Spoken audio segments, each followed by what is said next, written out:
Hello, today's video is about graphing quadratic inequalities. We have been talking about graphing quadratic functions.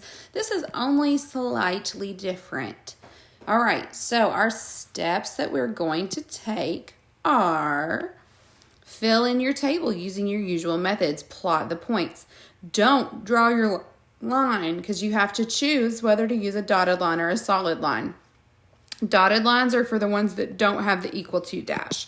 Solid lines are for the ones that do. Then shade in the appropriate part of the graph. You shade above if you have any greater than options and below if you have less than options. So let's jump right into graphing this. So we just pretend that this isn't there. It doesn't matter right now. First, we want to find our axis of symmetry. The axis of symmetry is x equals negative b divided by 2a. B is 2, so we have negative 2 divided by 2 times a, which is 1. So negative 2 divided by positive 2 is just negative 1. So we put that guy in the middle of our table.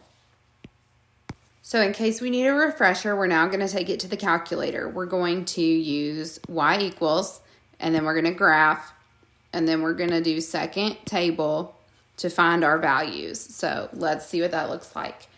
Y equals, clear out anything that was already there, x squared plus 2x minus 2, graph.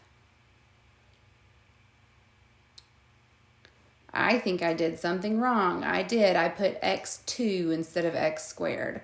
That's on me. I am killing it today. Let's just start over. X squared, there we go, plus 2x minus 2, graph. There she is.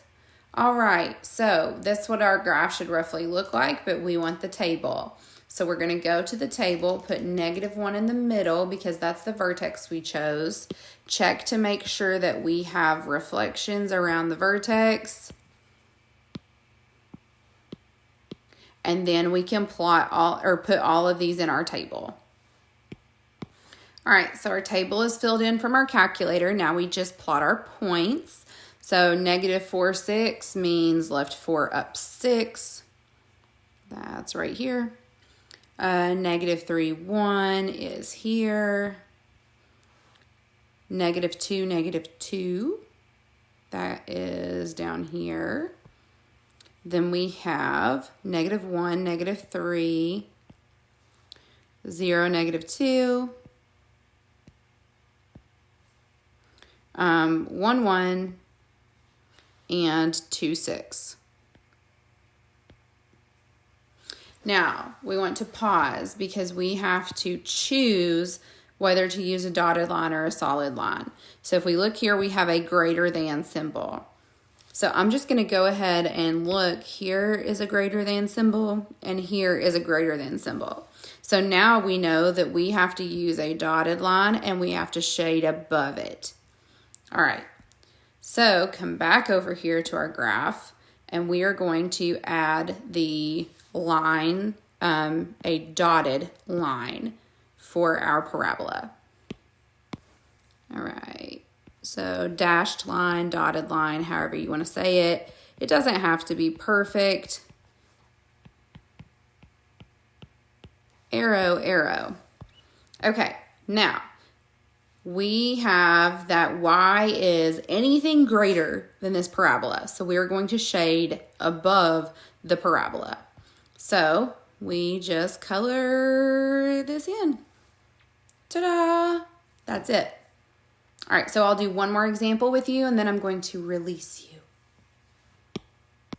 As always, we will start by finding our axis of symmetry. X equals negative b over 2 times a. So I just went ahead and filled in b and a. Negative 4 divided by negative 2 is positive 2. So positive 2 goes here.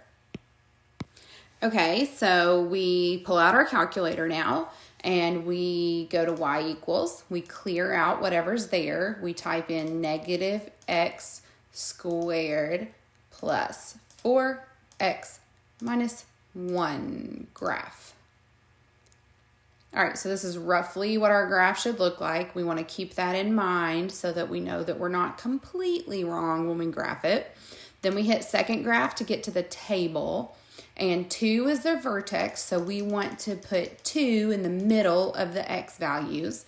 Then we want to check for a rainbow, because that's kind of what it looks like. And all of these points do mirror each other. Good job. So we're going to go in and put those in our table. Our table is now filled in from our calculator. So we will go through and plot these points. -1, -6 is down here. 0, -1 is right here. Over 1 up 2. Over 2 up 3. 3, 2. 4, -1. And 5, -6. So now we pause. We have to choose our lines. So let's go over here. We have a less than or equal to symbol. So that is here. Oops. That is here, and that is here. So we will use a solid line and we will shade below it. So we're going to draw a solid line for our parabola. And then we shade below the line. And that's it, guys. All right, so the only difference is you have to be careful what line you draw, and you have to be careful if you shade above or below. So go ahead and finish the rest. Use calculators to check your answers, or at least to check your parabola graph. Let me know if you have any questions, and have a wonderful day.